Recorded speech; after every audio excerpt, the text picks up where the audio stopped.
Well, hello there, everybody. This is Auntie. Come on in. Come on in. We're going to be reviewing 90 Day Fiance, season 11, episode 11, Love's True Colors. Oh my God. Let's get into this, shall we? Oh, yes, we shall.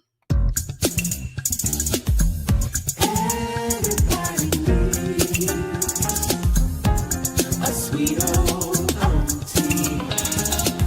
Thank you, subscribers, and my listening reviews. All of y'all who have been here through the long. Shall we get into it? Oh, yes, we shall. It's time for Auntie Advice. It's time for Auntie Advice. It's time for Auntie Advice.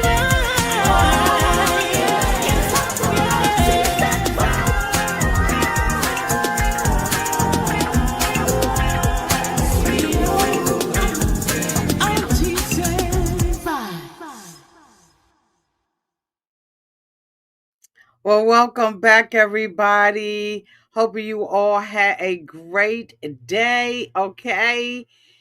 I did, but I'm tired. I am tired. I am tired.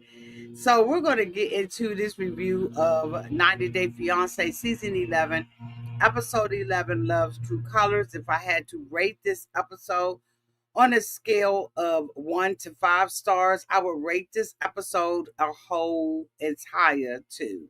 Let me know downtown in the comment section where you all will rate this episode of 90 Day Fiance. So we're going to start with the first couple. Y'all, that's my lawn people. I never know when they coming and when they not, so please excuse it. He's on a ride on mower, so he won't be long. At least I hope he won't be long on this side of the yard. And then he is swing that to the down to the back, okay? But anyway, and then after that, you're gonna hear the guy doing the edges, okay? So hopefully that'll be over real soon, and you all will be able to hear me without all of that mowing going on in the back. Sorry, I'm live, and live things happen during a live, right? So I mean, it just is what it is. So as I said, I rated it a 2 because I think that it is just really boring. Um and yeah. So anyway, this couple right here, Monty and Marty. I think I pronounce his name wrong every week, but it's all right.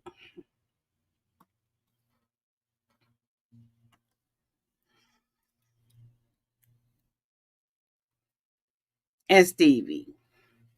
So as we all know, she thinks that she is the head honcho over this particular um relationship, and she's not. This guy, in my opinion, is gagging and dragging her.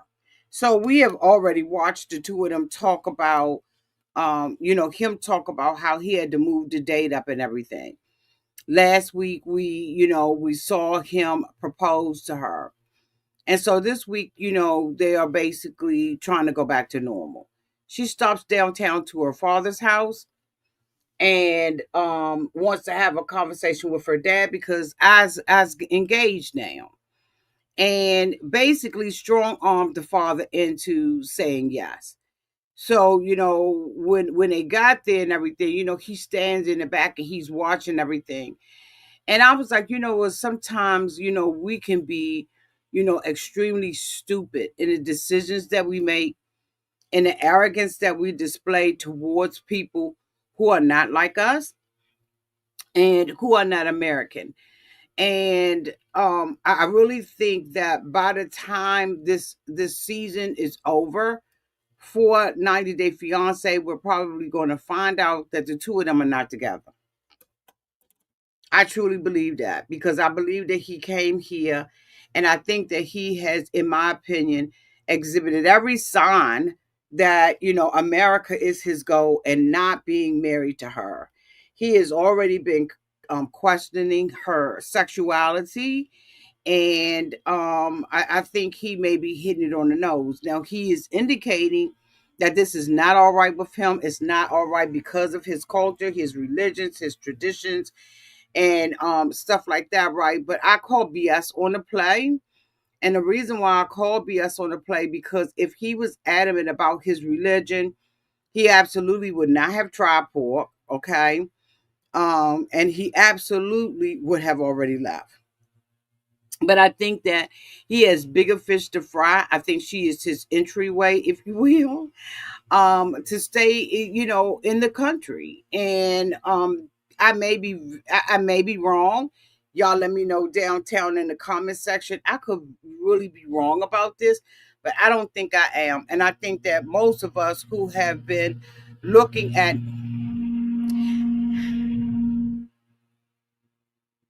I think that most of us who have been looking at 90 Day Fiance for quite some time understand, and we can see the signs when the individual is just there to get what they are just there to get. And I think that he is one of those individuals. So, she goes to her dad's house. The dad is shocked that they are engaged as quickly. He knew that he had come up and, that he had stopped by basically. Well, no, he didn't stop by. They were at the car show, and in the parking lot he asked him, for his permission to propose to her. The father said yes, but he didn't know it was going to be the following weekend. But what he has to understand is that this man is on a time frame, and I don't know what that time frame is about. Y'all let me know in the comment section what y'all think the time frame is about. But he is absolutely on a short time frame, and so he wants to rush and get everything done. And so, she asked her father, whether or not he was going to walk her down the aisle. And the dad was a little skeptical at first, or at least that's what we thought. And she was like, Dad, I got to get married and, X, Y, Z. And I'm, basically not going to do this, without you, or I'm going to do it without you, that type of thing. And, just pressing and manipulating the father. And so the father says yes. She knows that the father is sick, and I guess she wants to, either be married before, something happens to her father. I don't know, right? I can't get my mind around it, because she seems like in the beginning that she was one of those girls who like really cared about her father. But the more I've been looking at it, the more I don't think that she cares as much for her father as she says she does, right? Because I would not have put the pressure on him. And then, after there's an awkward silence between the three of them, she tells him, you need to shake my dad's hand, as in, i.e., saying thank you. So, she is now trying to plan out her wedding plans and everything. And so, she goes to, a girlfriend who is going to be facilitating that for her. Like I said, she only has 2 weeks. And so we find out while we're at the girlfriend's, right at the little center or whatever it was, facility, that she wants to have everything there, right? And so the girlfriend is talking, and she says, well, you need to put, some things around it to decorate it. And she was like, like kind of like what? She said, maybe some of your paintings and things like that. I don't know what the hell that got to do with her getting married, but okay, I digress. And so, after she does that, right, the girl reveals that she had a portrait done by her, and that, it was a live session, and the girl saw her topless. And so, of course, he has a problem about that. And I'm just thinking to myself, why? He says that, she told him that she does not do live portraits, or, portraits with people right there on the spot. But I'm saying, he has found out a whole lot, that she is, basically a liar and the truth ain't in her. And so now he's saying that, he believes that she's bisexual. And so um he confronts her when they go outside and everything about, whether or not she's bisexual, and about her, lying to him about this. And she says, I'm not going to have this conversation with you again. I'm not bisexual. And he was like, but this isn't okay with me, it's not okay according to my culture or any of those things, right? And so she's like, like, I don't want to talk about it. But here's the thing, if unless I've missed some episodes, and maybe I have, right? Unless I've missed some episodes, she absolutely has not answered the question really about the bisexuality, because every time he asks her, she basically tells him, or gives him her butt to kiss. And so I'm just, a little curious about what's really going on with her. Is she bisexual? Does she have bisexual tendencies? She really doesn't want to tell him anything about her past and everything. And I think that it goes deeper than what she is saying. The next couple that I want to talk about is Matt, Amani, and Annie. And I think that this is fake. I kind of think all of it is fake, right? Yeah, I kind of do. Um, because we flippity floppity back and forth. And I got a problem with the flipping back and forth. One moment she's mad, the next moment he's mad. And the only person, in my opinion, that they are focusing on is Annie, the two of them. Now, she finally told Matt that, Annie told her that she likes her more. And Annie is just toying, I think, with the both of them. I think that if there's anything that's going on, that they have a mutual, here's what I think. I think that they all have a mutual agreement to do the show.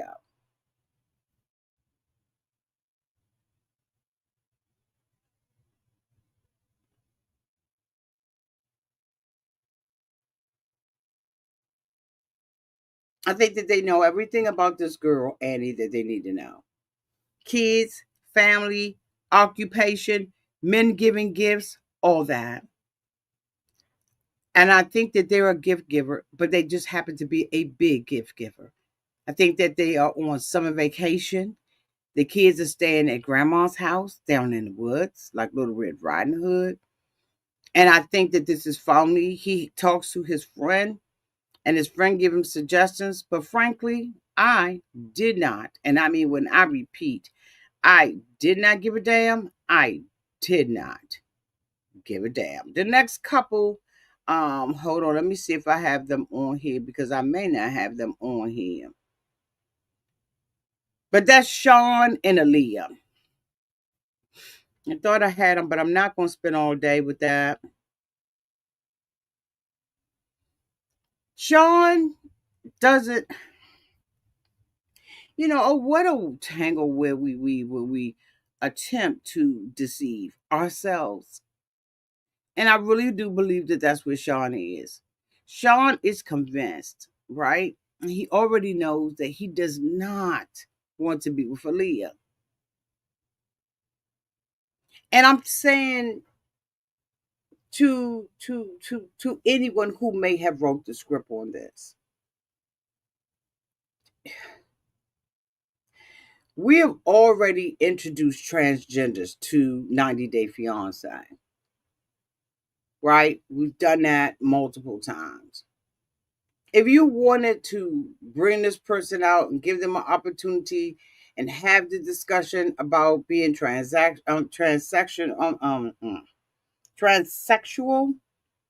there's another way of doing this other than having this young boy be with this old man.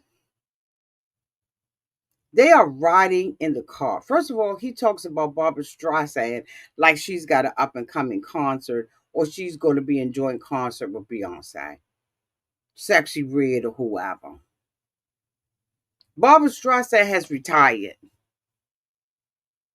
One of my most favorite singers in the world, as a matter of fact. So, what are we doing here? What story are we telling? What story do they want to get across to us about this couple? They are riding in the car, and Aaliyah said something, and he made a reference to Lucille Ball. I love Lucy.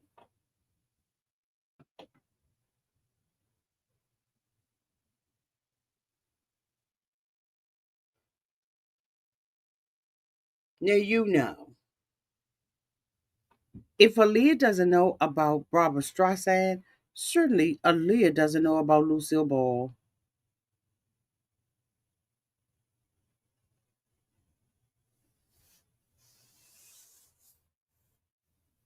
Aaliyah tries and attempts to say something about it and kind of check him about the things that he says and the jokes that he makes, the off color jokes.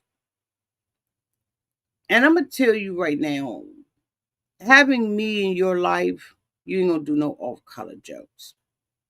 Because I just feel like people should say what they mean and mean what they say. And if you have something you want to say, just go ahead and say it. But Aaliyah has no power because in the power dynamic is against Aaliyah. Aaliyah has absolutely nothing to bring to the table but a suitcase and a couple of wigs. And outside of that, Aaliyah has nothing. She's living in this man's house and in his world. But the audacity of Aaliyah to have an issue about not meeting the kids, because this is something that you decided that you was going to go along with to get along. I hate when people come back later on and try to make an issue out of something that, in my opinion, is just not an issue. You know that his kids don't know about you. So they have a barbecue. And while they're at the barbecue, Aaliyah was banking on having a good relationship with the mother. The mother is questioning some things. Aaliyah doesn't know the kids. He talks to one of his friends and basically tell his friend, his friend about what's going on with Aaliyah. I just was like, and a friend was judging him and, talking about the age difference and stuff like that. And then he wants to argue with the friend, and I was like, why would he argue with the friends when they're talking the same language?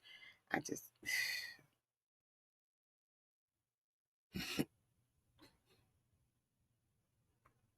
last but not least,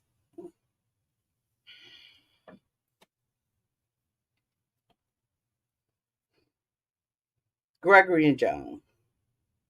So last week, Gregory went on a job interview, trying to change his life around finally. Made no preparation. Now, this is the story that they're giving us. Whether or not this is the real story or not, I don't know because, bitch, I just found out that his father lived with them.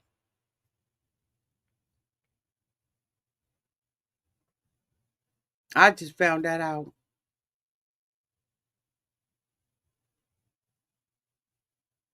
Mom do get up and comes into the room.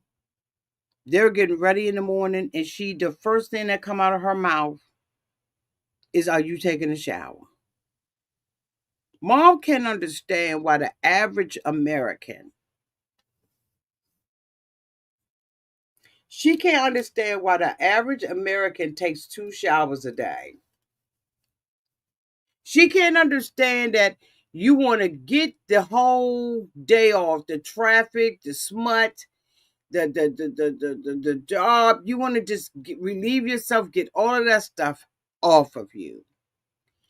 If you're in a relationship with somebody, or whether or not you are or not, but especially when you're in a relationship with somebody and y'all do the nasty, you're not gonna walk around with that. Y'all know. You're not. You're just not gonna do it. But there's an expectation in some weird way that the mother is saying that the water bill is going up. And I'm saying, doesn't the water bill get paid by the quarter? So I've had home since, God, where did I get my first home? What year is it? I got my first home. Now my mom and daddy first home, but my first home.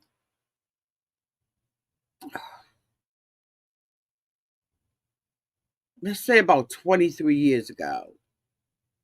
My first home, starter home. two bedroom, two bath,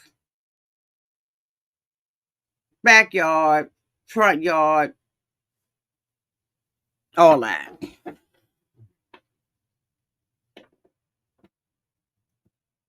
Since I have owned a home, I paid my water by the quarter.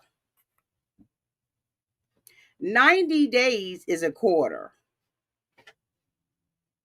So that means the girl's been in, let's say, 35, 40 days. Mama is saying, Miss Louise or Lucille or whatever her name is saying that the water bill has gone up. This is affecting the water bill. You mean to tell me one extra shower is affecting the water bill that may or may not have come already?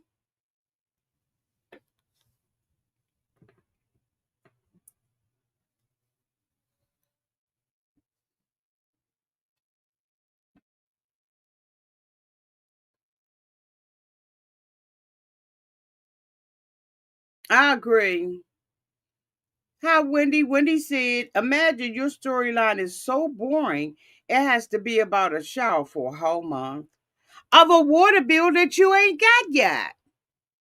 Soon as the girl got there on day 8, she was complaining about the water bill. You haven't even gotten it yet. Thank you so much, Nathan, for being a member. Hey, boo. Auntie, I think Shawn is playing us and wasting our time. He doesn't love Aaliyah because if he did, he wouldn't make those derogatory jokes. Absolutely, Nathan. Hey, boo. I ain't seen you in a minute.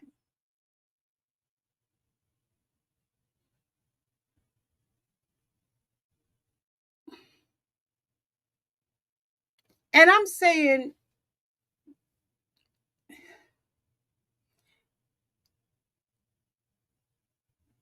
the average person takes 2 showers a day. I saw somebody say that during the summer they take 3.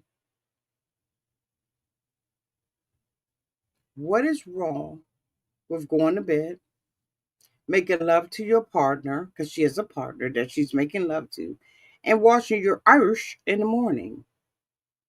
Or is she supposed to go and make love to her partner with her dirty Irish, get it a dirtier Irish, and then do it in the morning? See, mama, ain't nobody saying nothing about how many times you and your husband taking a shower.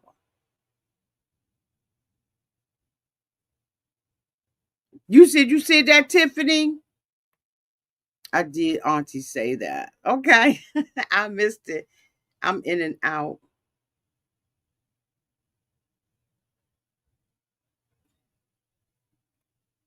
I don't understand what the big deal is about the water.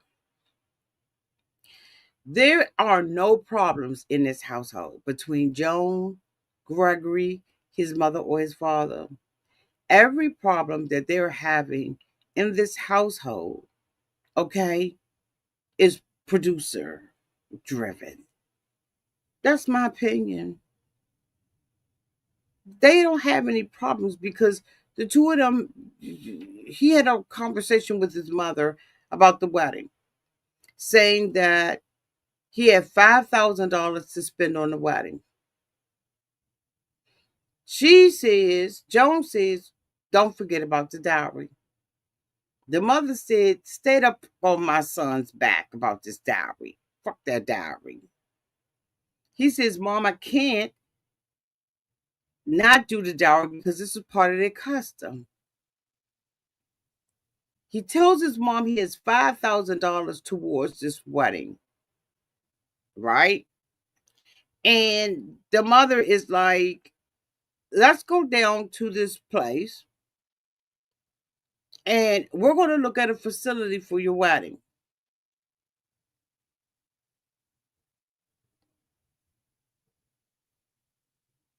He's like, Mom, I told you I only got 5,000. How much you think it's going to cost? The mother know that it's going to be over 5 bands. He's like, Mom, let's have it in the backyard. Let's do woo woo woo. First of all, if your mother don't even want her to take 2 showers a day, it ain't gonna be downtown to the house. She did compliment Joan and tell Joan that she really does help out around the house. And so we know that there's no real problems. I don't know why they producing these issues. He wants to have it at the house. His mother wants to have it at the facility. They go to the facility, and the mother offers to pay 6,000 of the $7,000 bill, leaving him with $4,000.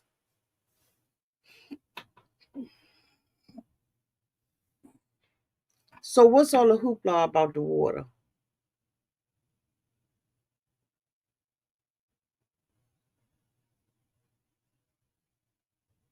Now I agree with the mother saying that it needed to be in another facility because they would work her fingers to the bone. Oh, I truly believe that. I don't have a doubt in my mind about that. Nope, not one doubt in my mind.